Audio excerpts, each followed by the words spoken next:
Hey, I'm Aaron Kurtz, and I'm here to share with you 3 skills you will want to develop to overcome anxiety and OCD. Do you feel stuck? Do you feel like you're not moving in the direction you need to go? That's where I was at a certain point in my life, in my 20s, and I struggled with intrusive thoughts and rumination. My life wasn't going anywhere. I was suffering with OCD and anxiety. And I'm going to share with you the process I went through. And it begins with taking in new information. This information right here, you're going to hear in this video. And please watch to the end to get all of this.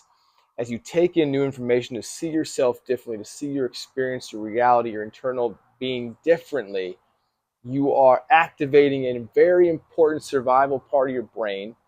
It's called your reticular activating system, or RAS. This is going to pick out things from your environment, allow you, bring your attention, and connect the dots from what we're hearing and what is going on inside of you. That is going to give you the ability to then take action and allow you to become the version of you that is not anxious, is not stuck to intrusive thoughts and just living in that reality. You're going to level up. And here's how we're going to do it. You will develop the skill of awareness.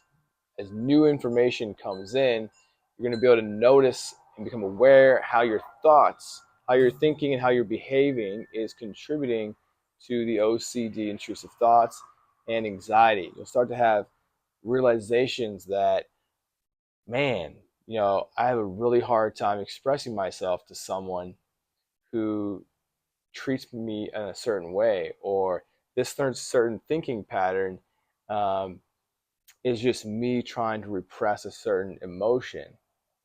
These things will start to click.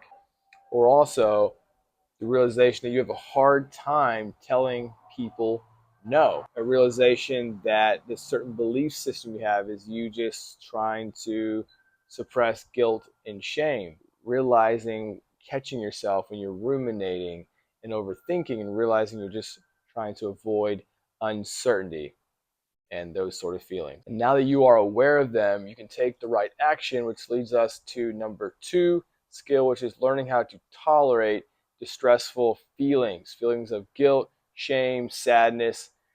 Can you create a place for them, a safe place for them, where you are not pushing them away and repressing them? This is the whole automatic mechanism that begins in anxiety and builds to OCD. Can you break that cycle? Can you start to become aware and develop these emotional regulation skills of allowing them to be as they are? This is where you really start to slay this evil monster of beliefs you have against yourself. And practically, this can feel very challenging to do. I remember back in my early 20s or mid 20s when I was a person doing personal training, and I would go with these feelings, take them to the gym, and I would just let them be with me all day. And I would show up and have to be with clients and be present with clients and train them and try to act normal while at the same time having these feelings with me the whole time. And it a lot of times felt like there was a part of me that was dying. And as I look back, there was an aspect to this version of me, or how I thought about myself and all the thinking patterns that I used to cope with myself, was dying. I was severing the attachment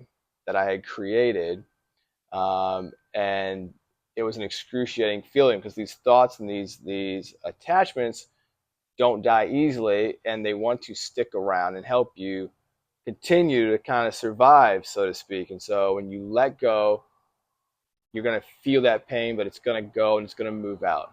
And this is where moving your life forward and getting on with your life, so to speak, is so important.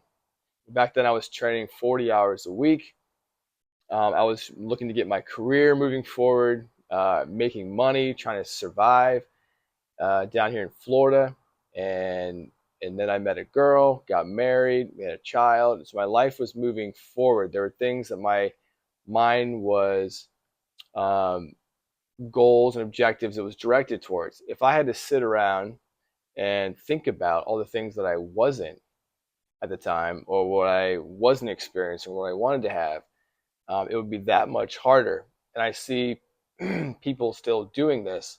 And so That is a big step, is to get on with your life and start living it despite feeling the way you may feel. And now, as you begin to practice sitting with the feelings of uncertainty and these uncomfortable emotions, you may find yourself beginning to become attached and obsessive about fixing yourself or correcting, eliminating OCD and anxiety, right? And so that's where your mind is going. You become fixated on it.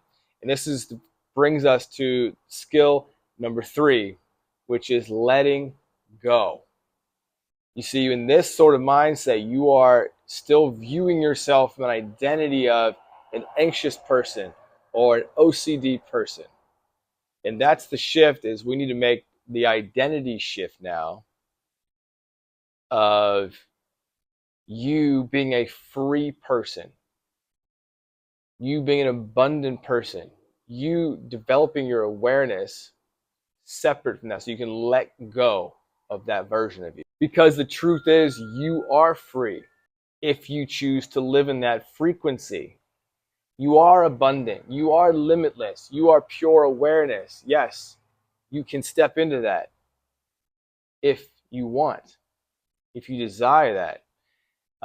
And that's going to involve you letting go of everything that you've known yourself as. Because you see, when you are free, you have no need to keep fighting. You don't have to do battle. You don't have to resist anymore. I like to tell myself morning, evening, I am free. I am pure awareness. I am limitless. I am abundant. You might know these as affirmations. And affirmations can be only affirmations.